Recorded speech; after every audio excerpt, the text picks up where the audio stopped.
Boa noite para todo mundo. Primeiro, obrigado por conceder esse horário de segunda, sendo que a nossa aula é quinta, só para a gente finalizar esse assunto de implantação. Eu vejo que a gente discutiu profundamente, viu?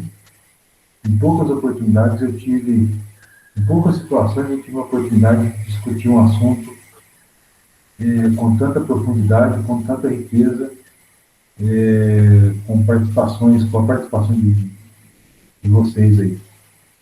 E hoje é a última aula sobre esse assunto.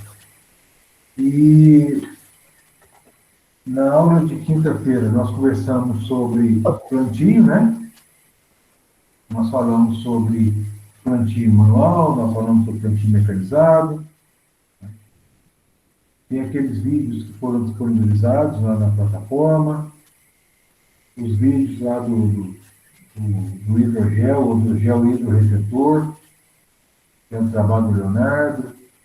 Teve um outro colega chamado Geraldo que também fez um trabalho com relação a isso.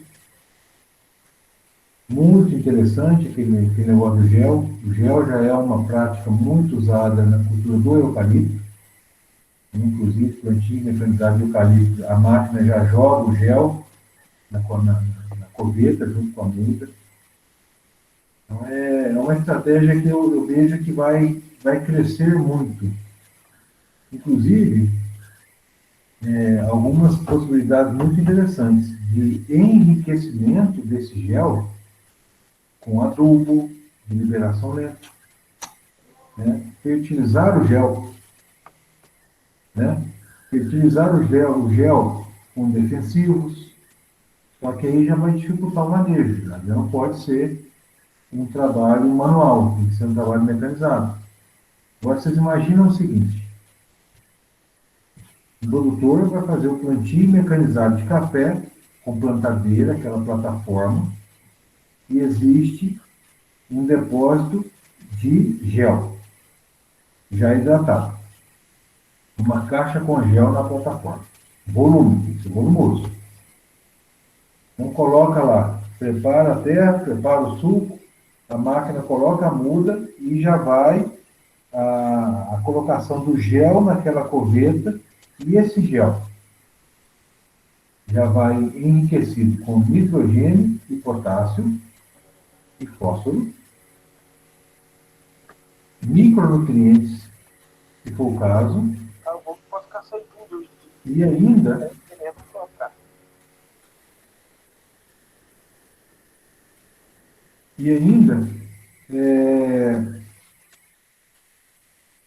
pode ser enriquecido com algum tipo de defensivo, ou um fungicida, ou um inseticida. Olha que beleza, que é parte desse assunto que nós vamos conversar hoje, que está relacionado, né, que é essa questão dos cuidados pós-plantio, que é essa fase que se inicia após a colocação da muda na terra. É isso? Então, eu gostaria muito que vocês se atentassem para essa questão do gel, né, desse uma estudada nele, desse uma lida, desse uma pesquisada. Eu não vou atribuir pontuação para isso, né, só para vocês terem um conhecimento a mais, porque isso vai acontecer. Um momento ou outro, isso aí vai acontecer. O gel, ele não aumenta o vigor das plantas, ainda, o gel puro. Ele não aumenta o vigor ainda, mas ele diminui a taxa de replantio, na ordem de 10%, segundo um trabalho que eu não lembro o autor, acho que é o próprio Leonardo. Então, imagine se esse gel um dia for enriquecido, e além de diminuir a taxa de replantio, além de diminuir a mortalidade das plantas, ele ainda aumentar a taxa de crescimento inicial. É uma coisa a se pensar. Então, esses vídeos estão lá, né, e são da última aula. E hoje nós vamos falar um pouco sobre essa fase de pós-plantio. Em que momento se inicia essa fase de pós-plantio? Essa fase de pós-plantio se inicia após o pegamento das mudas, coisa de 30 dias após o plantio. 30 dias após o plantio, nós já vamos estar de cabeça quente pensando o que tem que ser feito. E aí eu pergunto a vocês, o que tem que ser feito depois que faz o plantio? Preparou a terra, passamento, muda, plantou o café. Rezar. Se chover, né? Tem que Chover. Tem que esperar chover. Mas é só rezar e chover? Não, tem que fazer uma cobertura com nitrogênio. Tem que fazer adubação de cobertura. Tem que fazer mais o que, Acertar o né? solo, com enxada, acertar o solo. Mas isso é após o plantio, certo, Márcio? É imediatamente após o plantio. A foliar de prevenção de doenças. Isso, olha. Após o pegamento. O pegamento que eu estou falando assim, plantou o café, coisa de 20 e 30 dias após o plantio, nós vamos começar a pensar nessa adubação de pós-plantio, porque existe adubação de pós-plantio, adubação de primeiro ano, adubação de segundo ano. Nós vamos pensar na adubação de pós-plantio, nós vamos pensar no controle de mato, não é isso? Nós vamos pensar na proteção fitossanitária dessa planta. Em plantas de sequeiro, tem que ficar muito esperto com relação à questão de água. Mesmo sendo muito difícil fazer irrigação com tratores, com tanques em áreas muito grandes, é praticamente impossível. Porque vai passar um tanque sobre uma linha de café, é um negócio que, assim, isso e nada, não sei qual é a diferença. Quando pega uma situação de estiagem muito grande, não é isso? Principalmente se for um solo muito arenoso e região muito quente, sem irrigação, né? Então, essa fase de pós-plantio, ela é extremamente importante e tem muita gente que se esquece que ela é importante. Tem muita gente que faz algumas coisas que são inacreditáveis. Vou falar para vocês algumas coisas que são inacreditáveis.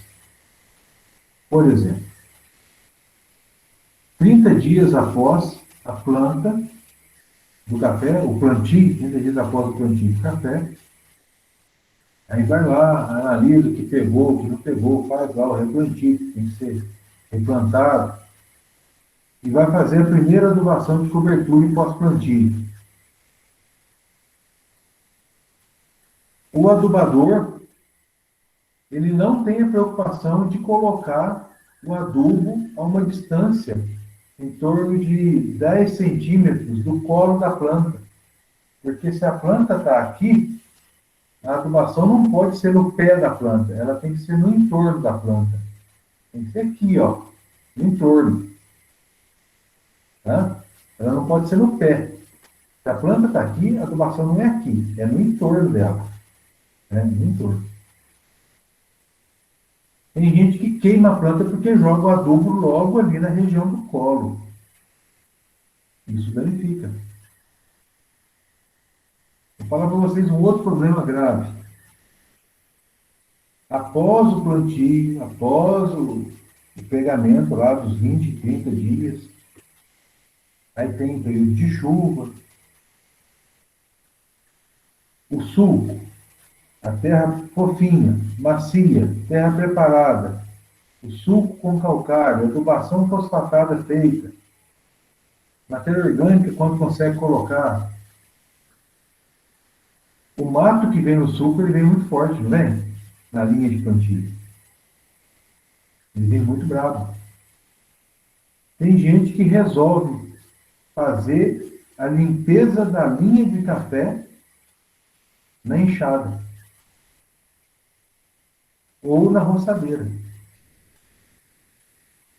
Eu não estou falando que não tem que fazer. Tem que fazer.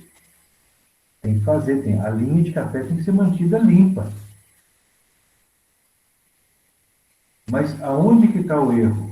O erro está no seguinte, imagine aqui o tronco da planta, essa caneta simbolizando o tronco da planta.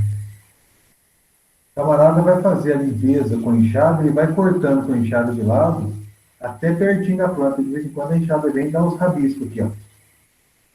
Essa planta cresce ferida. Aí vem o vento, quebra. Quando a Sem planta contar está a ali, entrada, com né? 2 anos. Oi, Guilherme? Sem contar a entrada de doença Não também. pode entrar de doença. Aí existe uma técnica, existe uma capina especial que tem que ser feita. Quando não se usa aí um herbicida seletivo, né? O ideal é que se possa usar um herbicida seletivo para o café, que aí diminui aí bastante o custo, né? Aumenta a eficiência e tudo mais, né? Diminui o custo com mão de obra, me refiro. Né? Pode ter aí problema com uma certa toxidez com a planta, pode travar um pouquinho a planta, né?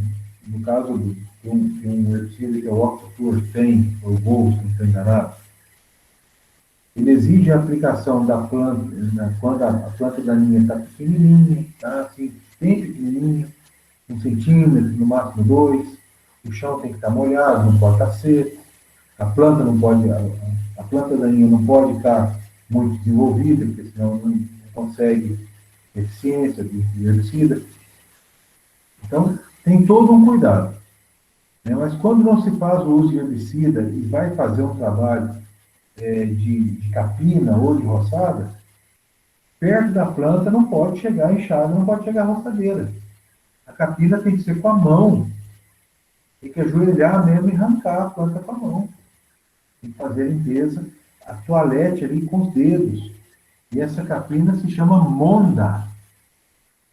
E ela tem sido muito pouco utilizada, porque ela é cara. Mas eu já vi muita gente estragando lavoura de café com enxada, com roçadeira, porque tenta limpar ao máximo perto da planta de café ali, as plantas daninhas, com enxada e com a roçadeira, ou com a roçadeira acaba que vai ferindo o café. Isso eu não vi uma ou duas vezes, não. Eu vi isso aí muitas vezes. Tá? Então, são situações que acontecem que eu falo assim, não é possível que eu estou vendo isso. Isso acontece. Mas, então, essa preocupação com cercosporiose, a preocupação com bicho mineiro. Gente, bicho mineiro é uma praga que ela é tão devastadora, mas o produtor como que eu posso colocar? Como que eu posso falar? O produtor, ele não respeita, vamos dizer assim, o quanto que o bicho mineiro é bravo. Ele não dá a devida importância, né? Não, exatamente, Guilherme, obrigado. Não dá devida importância para essa praga. Porque é o seguinte, bicho mineiro, aqui no sul de Minas, é uma praga até secundária. Porque aqui na nossa região, é uma região mais fria, e em termos de potencial biótico, os insetos têm uma diminuição no seu estímulo, né? Então acaba que o desenvolvimento ele é menor, questão de temperatura e tudo mais. E aqui na nossa região, a questão climática, a chuva, isso tudo é um atenuante para o aumento da população de bicho mineiro. Ou seja, o bicho mineiro não é um problema tão grave como em outras regiões, como o Cerrado Mineiro, por exemplo. Só que essa reflexão para os danos causados em lavoura de café pelo bicho mineiro, em lavoura adulta de café pelo bicho mineiro, esse pensamento não é o mesmo para uma lavoura nova. Não é o mesmo para uma lavoura podada, por exemplo, uma lavoura recepada. E nem uma lavoura recém-plantada. Por conta da proporção de uma folha de café numa planta nova, em comparativo a uma folha de café numa planta adulta. E aí, a lesão causada pelo bicho mineiro numa folha de uma muda, que causa a desfolha, isso vai causar um atraso significativo no desenvolvimento dessa muda. Obviamente, eu não vou detalhar com vocês aqui nada a respeito de bicho mineiro. Falar Leucóptera cofeela, é um inseto de ciclo completo, ovo, lagarta, pupa, adulto, proporção de fêmea para macho, ciclo. Eu não vou falar nada disso, porque se a gente tiver entomologia, você sabe como é que funciona. E patologia também, se a gente tiver um recurso, você sabe como é que funciona. Aqui nós vamos falar da preocupação disso, no manejo sanitário, nesse momento de pós-plantio, porque é esse o pensamento.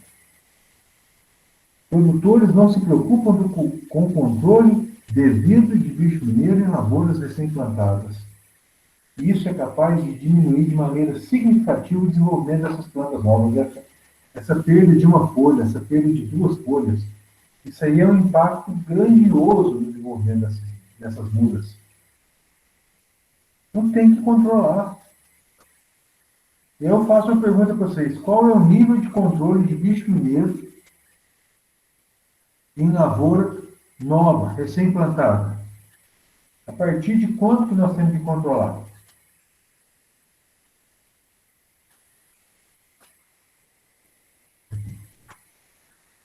Eu ouvi falar em nível de controle, nível de dano, eu ouvi falar nisso, né?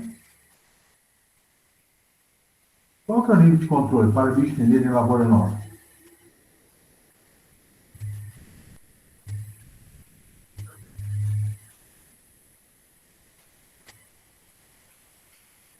Alguém sabe?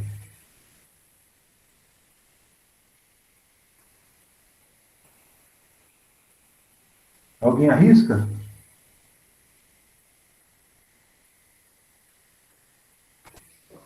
Deve ser muito baixo, porque por ser lavoura nova, né? Pois é. Não tem nível de controle não, Leonardo. Apareceu, controla. Não deixa proliferar. Começou a perceber que está surgindo minas de bicho mineiro, começou a perceber revoada de fêmeas, controla, fica de olho e controla. E esse é o mesmo pensamento para a cercosporiose, que é a doença mais importante nesse momento. A doença mais importante da lavoura cafeeira em produção é ferrugem, Emileia vastatrix. Doença mais importante de lavoura de café em pós-plantio, cercosporiose. Tome muito cuidado com isso. Tome muito cuidado com isso, porque é uma doença, é um fungo necrotrófico, causa queda de folhas, está associada a estresse e causa definhamento da planta. Então não tem nível de controle. Começou a aparecer, entra com controle químico. Obviamente, suco bem feito, mudas bem feitas, plantio bem feito, tudo trabalho na conversão de tudo bem feito. Quebra-vento? Quebra-vento. Então faça tudo. Começou a acontecer, tem que fazer o controle. Não adianta, não tem escapatória. E fiquem atentos. Fiquem atentos com manejo de mato, fiquem atentos com problemas fitossanitários, em especial em especial cercosporiose, poma em regiões de ventos frios, alto de morro, e bicho mineiro do café. E eu tenho uma pergunta para fazer para vocês. A pergunta é relacionada à cigarra. Qual é a preocupação que nós devemos ter com cigarra do cafeeiro no momento de pós-plantio? Vou fazer uma outra preocupação. Vou mudar a pergunta. Numa escala de 0 a 100, onde o 0 é 0 de preocupação e o 100 é 100% de preocupação, qual é o nível de preocupação que nós devemos ter com a cigarra do cafeeiro numa lavoura de café em pós-plantio, pensando em controle químico? Alguém pode me apontar numa escala de 0 a 100? Qual o nível de preocupação com a cigarra? Em pós-plantio.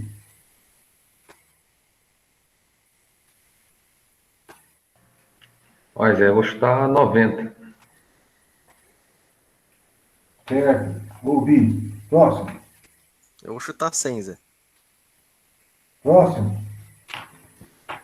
60. Tira a resposta aí. Oxi. Isso. Cigarra de café não pega lavoura nova.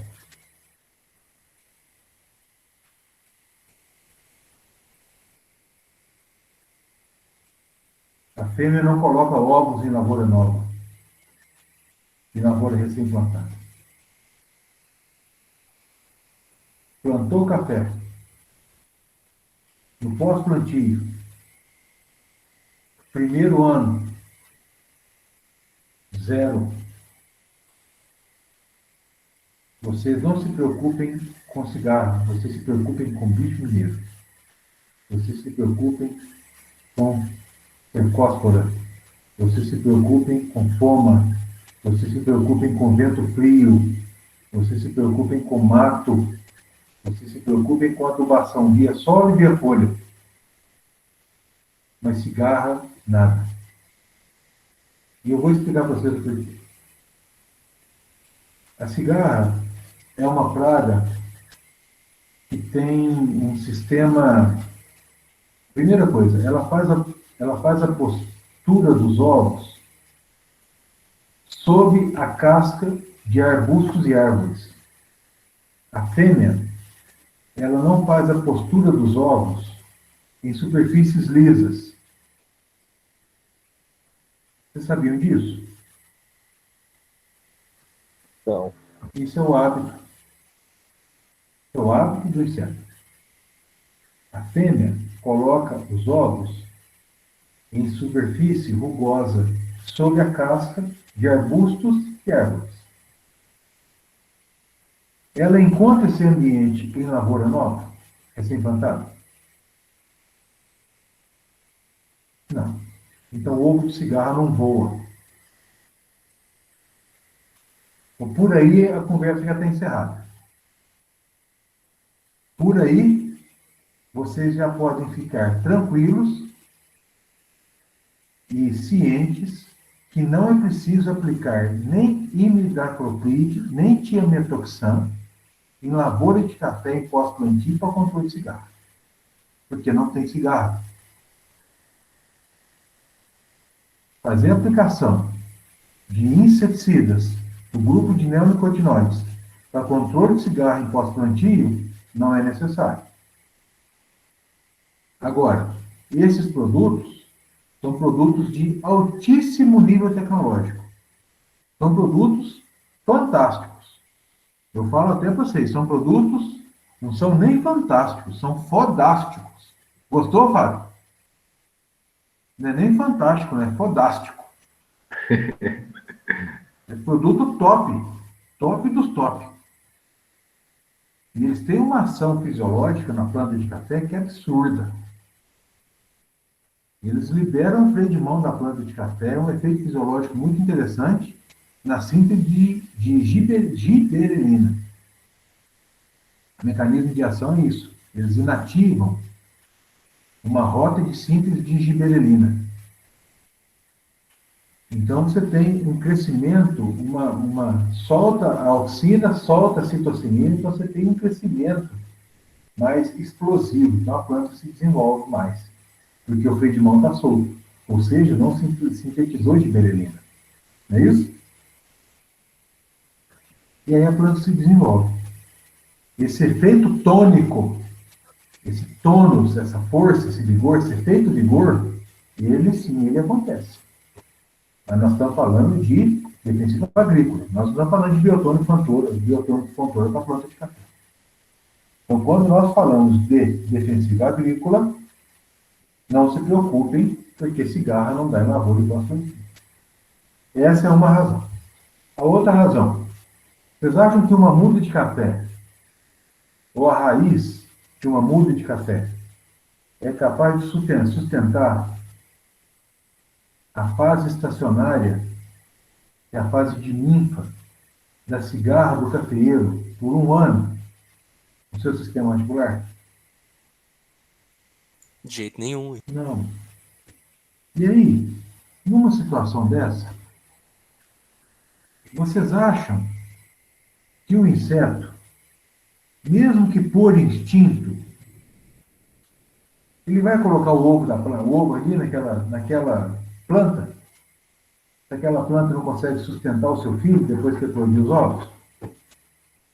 Aí vocês estão falando, você está viajando demais, né, Zé Marcos? Você é retardado? Tenho certeza que algum de vocês está pensando nisso, mas eu não ligo não. Mas vamos pensar. Vocês acham que a cigarra mãe vai colocar um ovo, mesmo sabendo que ela não coloca ovo em situação de sem casca, né? Quer dizer, não tem casca. É verdinho, né? Sabendo que aquela planta não vai conseguir nutrir a fase estacionária? Ah, mas será que o inseto pensa nisso? Não sei. Mas vamos pensar de um outro jeito. Vocês já tiveram aula de entomologia, já? Não, Não? não, ainda não. Ou, hein? Então vocês vão ter aula de entomologia.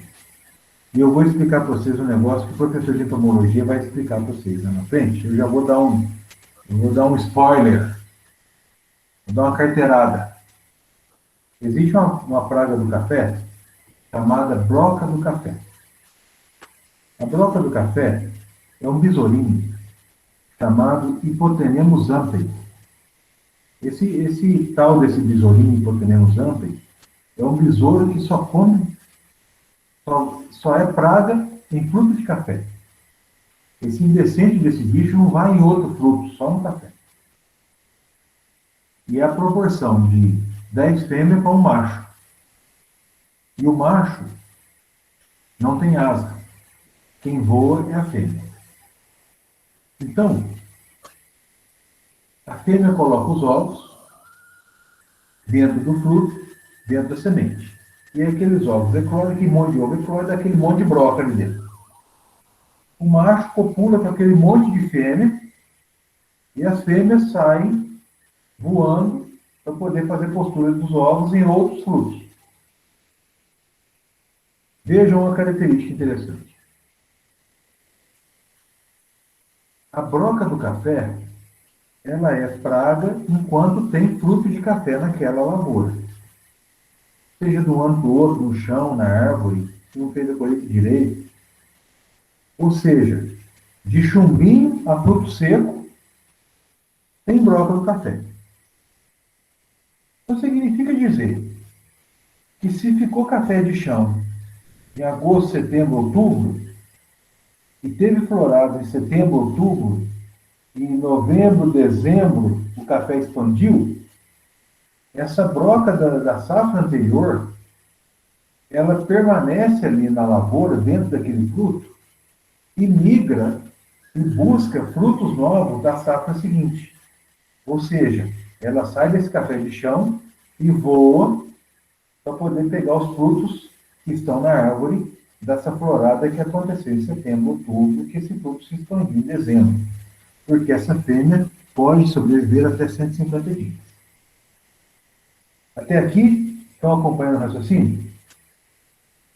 Só para falar do comportamento da cigarra, né? Olha o que a broca do café faz. A fêmea, já copulada, já colocando ovos férteis. Quando ela chega num fruto de café, num chumbão, que é do chumbinho, que incha, que infla com água, mesmo a semente estando muito líquida, ele infla a água que expande. Se a broca do café perfurar aquele fruto e perceber que aquele fruto não tem conteúdo nutritivo para poder nutrir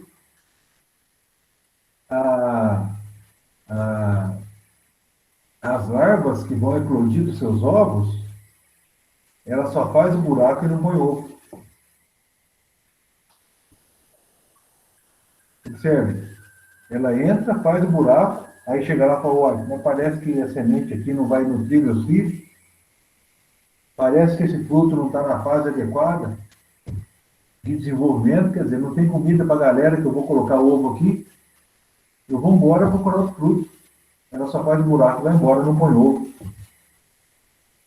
E aí isso vai dar o que a gente chama de brocado limpo, que é um defeito proveniente da perfuração da broca da semente sem a postura.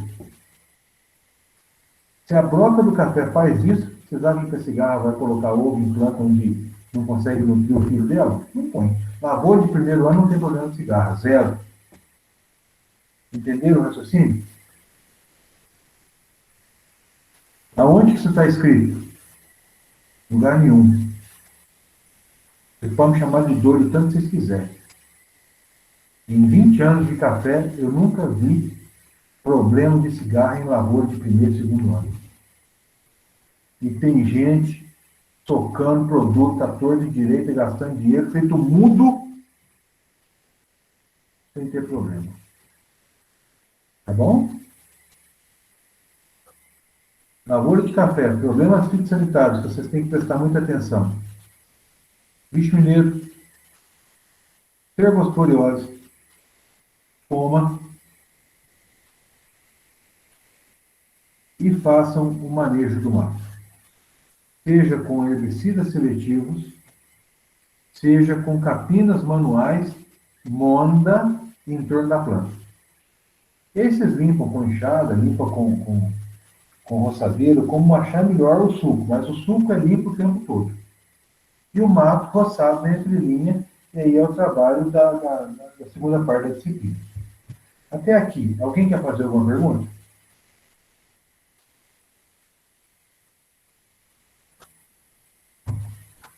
Podemos seguir? Podemos. Beleza. Então eu vou apresentar para vocês aqui a quinta aproximação, porque a quinta, ela traz algumas informações muito interessantes, informações importantes sobre adubação.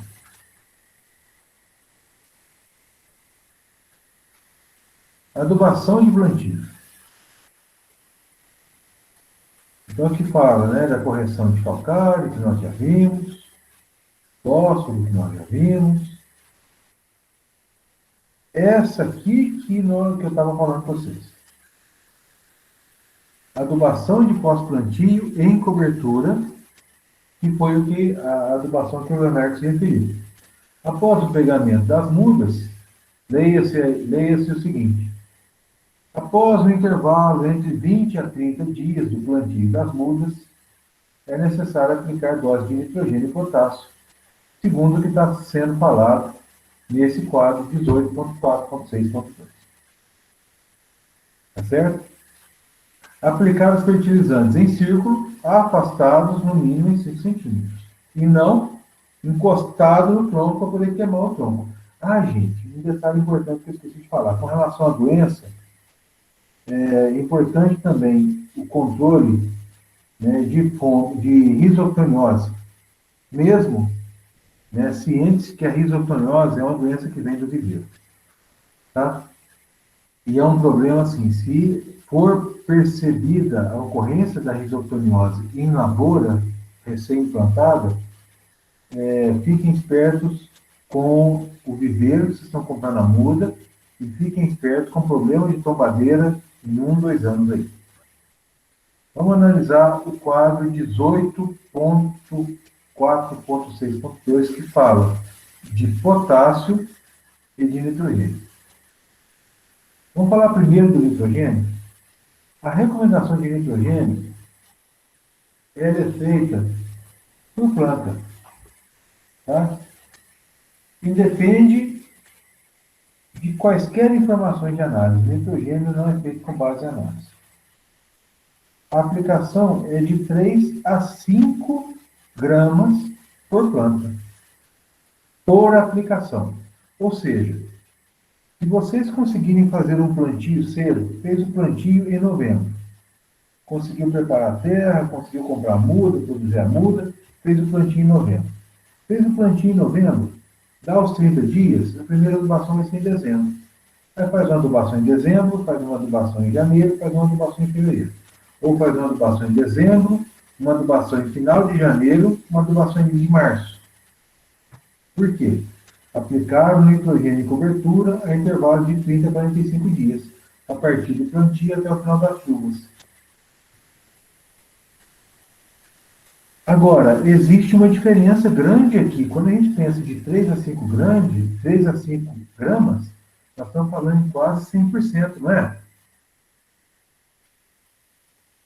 Quase 100%. 3 a 5 gramas. Sim, mais 1 grama é sempre dobro. Em que situação que isso acontece, gente? Em que situação que eu aplico 3 gramas, em situação que eu aplico 5 gramas? Alguém quer responder?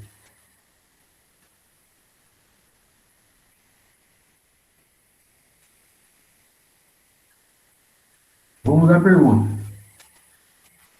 Em estandes mais adensados, aplica 3 gramas ou 5 gramas por planta?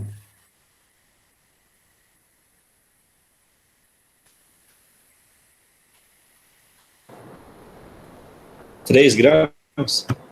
Exatamente. Exatamente. Boa resposta, né? Em estandes mais adensados, aplica-se menos nitrogênio por planta. Agora, por que isso é o adequado, é o recomendado, amigo? Por elas estarem bem próximas. Que não causa estiolamento. E aí, estiolamento, tombamento. Plantas pernalongas, muito compridas, vento, tombadeira. Tombadeira é doença. Tomba, a planta tomba com vento. Tá? Boa resposta. Estandes mais altos, dose por planta menor. Estandes mais baixos, dose por planta maior.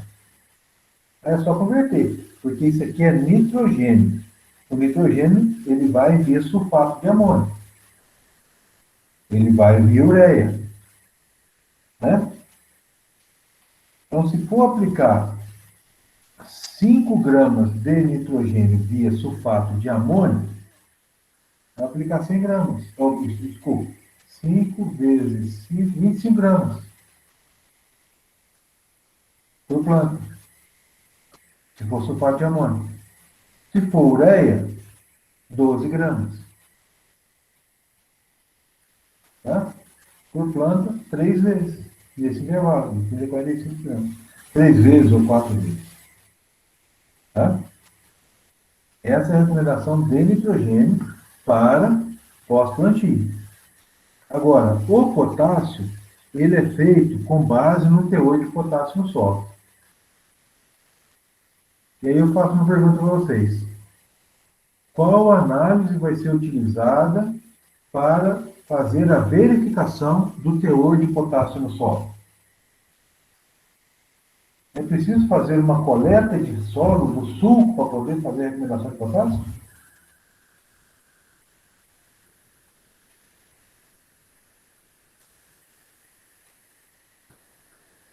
Só na projeção da Copa? Não, não é o local não, Guilherme.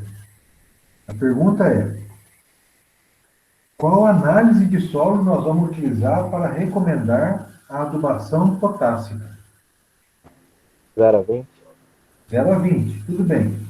É a análise 0 a 20. Mas em que momento essa análise foi retirada, esse solo foi retirado?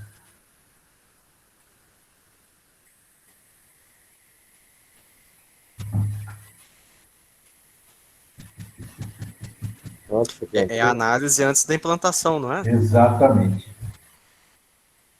É a análise do solo que foi feita, é a análise feita do solo antes da implantação. É a mesma análise que vocês usaram para calcular o calcário em área total. É a mesma análise que usou para calcular o calcário em correção localizada no sulco. É essa mesma análise.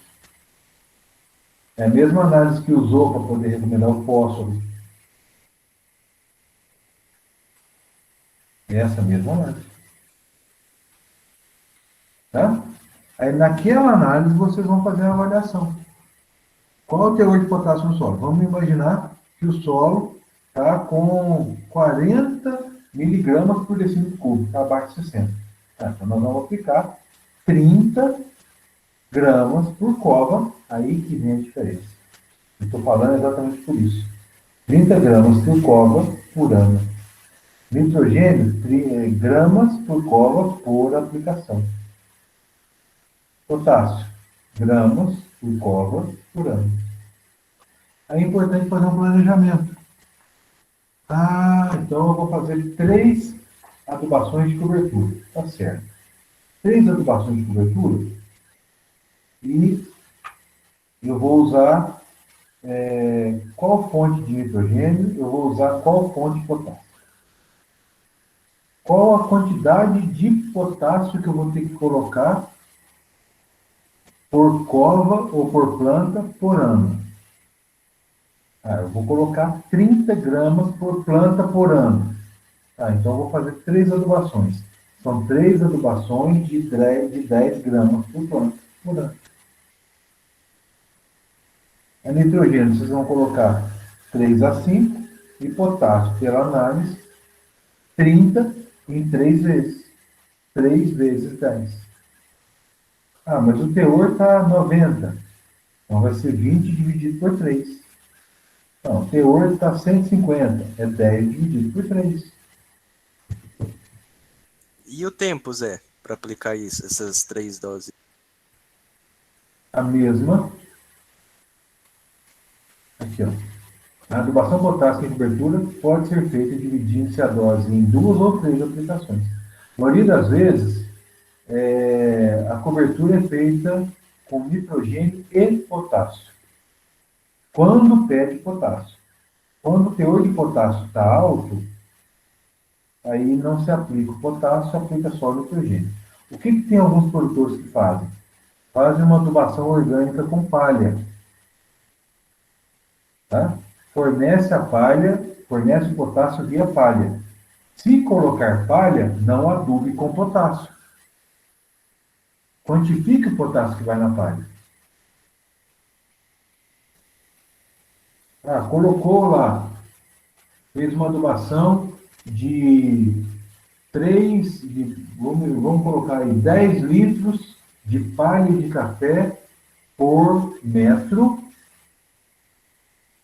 de suco. Isso aí vai dar quantas toneladas por hectare? 10 litros por metro. Naquele espaçamento entre linhas, dá tantos metros lineares que vai dar tantas toneladas de palha por hectare. Tantas toneladas de palha por hectare. A palha tem 3% de K2O. 3 a 3,2% de K2O. Se colocou a palha, verifique o quanto de palha que colocou, o quanto de K2O que está indo naquela palha, porque o K2O ele tem que ser contabilizado no ano, porque 100% dele é liberado no ano, certo? E não forneça adubação mineral potássica, caso o teor já tenha sido atendido. Tudo isso está na quinta aproximação. Mas vejam, a diferença é nitrogênio é grama por cova por aplicação e potássio é grama por cova por ano. Ô, Zé, Pois não, pode falar. o teor de potássio na palha varia muito? Não, é em torno de 3 a 3,5%. Certo. Tá bom? Uhum. E aí, meninos e meninas? Vem as observações de adubação de primeiro e segundo ano pós-plantio. O que significa isso? Vamos imaginar que nós estamos em junho de 2021. Vamos imaginar que foi feito um plantio de café em novembro de 2020. Tá? Percebam isso. Plantou o café em novembro de 2020. Então, plantou o café em novembro de 2020, fez a adubação de pós-plantio.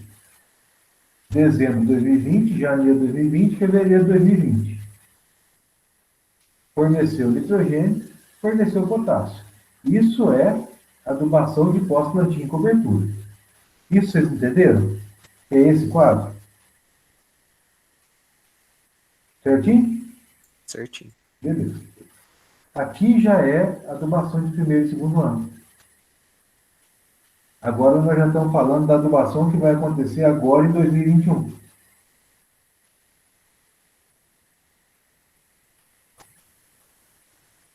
Iniciando agora no período chuvoso 2021. Então aqui tem algumas observações, né? Aí, no caso, elas já é a segunda, Zé? Não. Primeiro ano. Adubação de Ah, primeiro tá. ano. Tá no primeiro. Aqui é adubação de pós-plantio, em cobertura. Ah, e depois vem o primeiro. Aqui já é adubação de primeiro ano, Beleza. tá bom? Isso confunde, entendeu, Guilherme? Eu Isso pensei que a eu tô tentando. anterior fosse a primeira. Não, essa é a primeira. Essa aqui é a de pós-plantio. Ah, tá. Essa aqui já é adubação de primeiro ano. Aí existe aqui, ó. Adubação de primeiro ano. É essa linha. E a mesma reflexão. Nitrogênio, gramas por copo. Potássio. Perdão. Nitrogênio, gramas por copa por aplicação. Potássio, gramas por copa por ano, com base em análise só. Aí tem que fazer a análise. A partir do momento que você tem extração e adição, a planta extraiu e você adicionou com palha, adicionou com adubação mineral, adicionou com adubação orgânica, a partir do momento que modificou aquilo ali com mais e com menos, tem que fazer análise. Faz análise de novo. Análise de solo 0 a 20 é todo ano. Então não precisa fazer para essa análise aqui. Para essa adubação aqui não precisa. Essa aqui é da implantação. Faz análise. Para o potássio. Só que tem muita gente que dispensa isso no primeiro ano. Muita gente que dispensa. Por quê? Nitrogênio, grama por cola por aplicação. Potássio, primeiro ano, abaixo de 60, entre 60 e 120, quer dizer, teor médio, teor bom, teor muito bom, aqui está a recomendação. Isso é no primeiro ano. Isso, tomando como exemplo do plantio de outubro de 2020, ou novembro de 2020, a adubação seria agora, a partir das chuvas de 2021 até fevereiro, março de 2022. É a adubação de primeiro ano. O que é a adubação de segundo ano? A adubação de segundo ano é a adubação de 2022. A partir de agosto, setembro, outubro de 2022. É essa do segundo ano aqui. Só que aí tem um detalhe, a planta já vai estar com 2 anos. Está até com 2 anos, começa a produzir? Comer. Pois é. Aí eles colocaram aqui, ó. Se a lavoura apresentar perspectiva de produção já no segundo ano de pós-plantio, adotar as recomendações a seguir para a lavoura de produção. Ou seja, se aqui, ó, a planta já tiver crescido muito, já tiver com uma carga, uma possibilidade de produção significativa, esquece isso. Esquece isso aqui. Não tem que produzir, não tem que fazer adubação no segundo ano, não. Esquece essa tabela 18.4.6.3 e vai para a tabela 18.4.6.4. Tá boa. Tabela em função de produtividade. Que é a disciplina de nutrição que vocês estão fazendo. Ou que vocês vão fazendo, sim. Ficou claro isso? Ainda tem mais um detalhe, olha. Essa tabela aqui de adubação de pós-plantio. Fala de fósforo? Não. Nitrogênio. Potássio. Não fala de fósforo. Obviamente não fala de fósforo porque foi colocado fósforo no suco ou na poveta. Não é isso? Eu não falo de fósforo. Essa tabela aqui, primeiro e segundo ano. Fala de fósforo? Não. Fala de nitrogênio e potássio. Então, mas como é que faz com fósforo? Nessa fase, a adubação fosfatada pode ser dispensada quando da utilização de doses adequadas na cova ou subplantio. Ou seja, se você fizer o trabalho certo, que está dizendo aqui na tabela 18.4.6.1, que fala da quantidade de P2O5 a ser aplicada na cova de plantio na implantação da lavoura de café, você não precisa aplicar fósforo no pós-plantio, nem no primeiro e nem no segundo ano.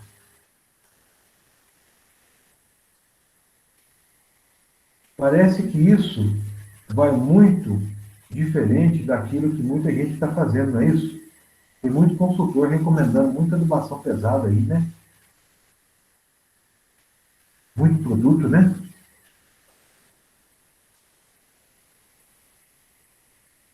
E tem muita gente falando que a quinta aproximação está defasada, né? Não está não.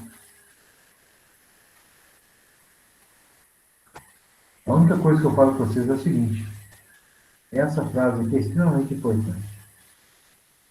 Se nesse momento a lavoura está com vigor de produção, você não vai só colocar isso. Você tem que mudar de nível. Adubação de produção. Aí existe uma tabela para nitrogênio e potássio, que é essa tabela.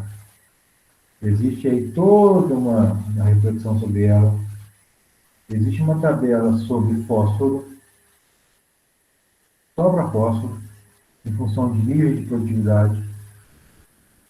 E existe uma tabela para a recomendação de micronutrientes. Aí o trabalho fica assim um pouco mais, como se diz, mais pesado, com relação a essa questão de fertilidade. Ô Zé, então se no segundo ano a planta tiver com baixa produtividade, aí faz adubação ou não? Adubação do segundo ano. Ou Mas se seja, tiver grande, se ela tiver com bastante vigor de produtividade, ele não faz. Não, como é que é? Vai de novo. Se na segunda no segundo ano, quer dizer, ela estiver produzindo bem ali, você não faz adubação. Mas claro que não, Guilherme. Reflita sobre a sua pergunta.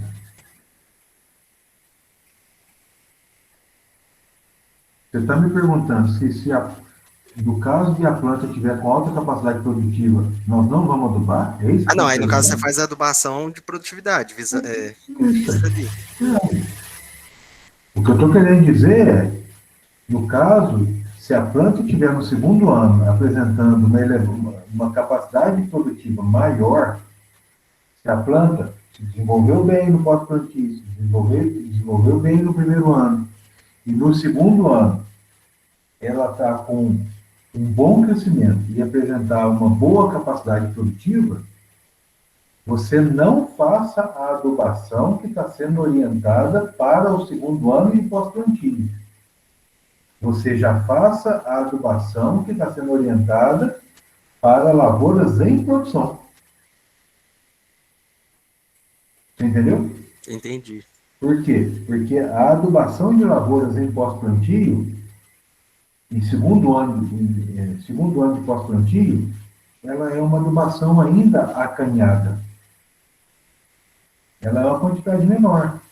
Agora, se é um cultivar mais vigoroso, se é uma situação de que a planta desenvolveu muito, e ela apresentou uma boa capacidade de crescimento, e uma boa capacidade produtiva, uma boa estimativa de safra, meu amigo, chora a dúvida trem. Aí você deixa de adubar, deixa de usar aquela referência que eu falei de segundo ano e usa a referência para lavouras em produção.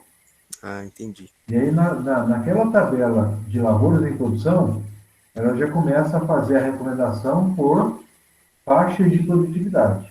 Até 20 sacas por hectare, de 20 a 30, 30 a 40, 40 a 50, 50 a 60 e acima de 60 sacas por hectare. Obviamente, no primeiro ano ela não vai chegar acima de 60 sacos por hectare, mas tem lavoura que beira 30, tem lavoura que passa um pouquinho disso aí. Então é importante ficar muito atento a isso, para poder não faltar comida nesse segundo ano em lavouras de alta capacidade produtiva.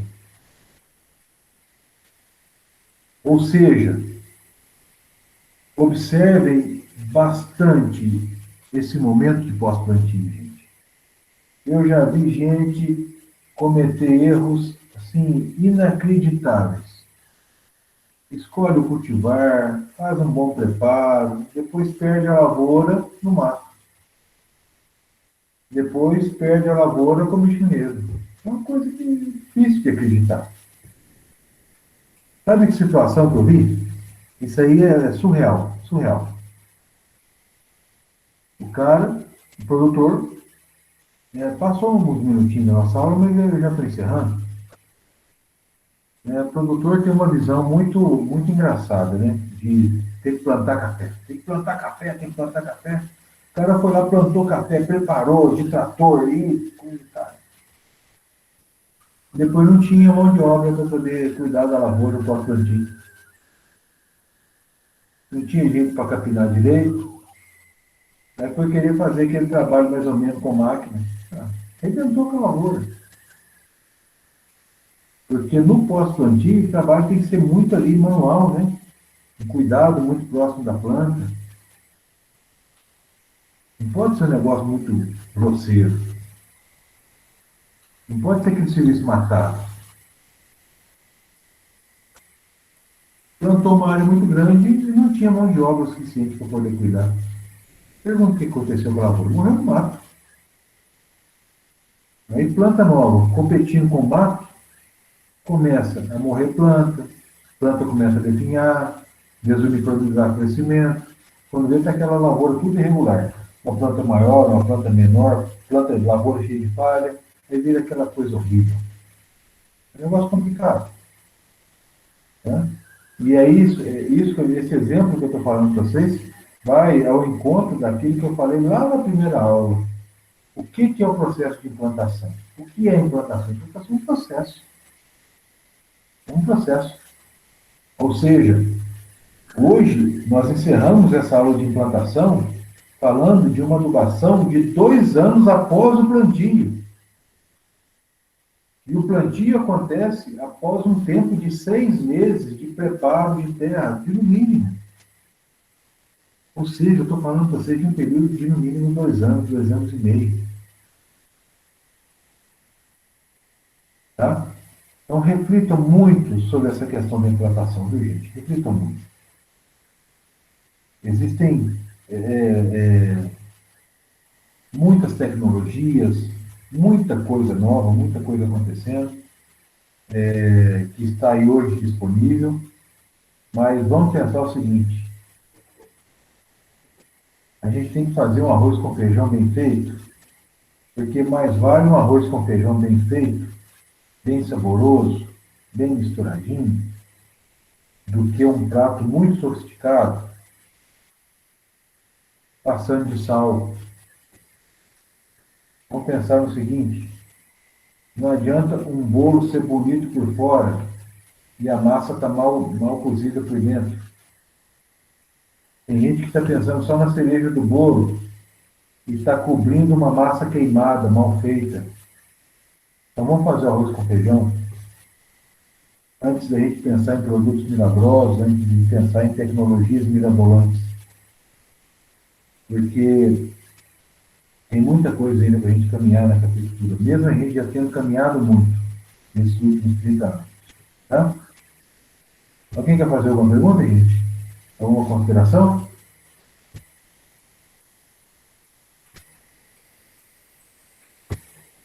Então, nós encerramos aqui esse tema de implantação.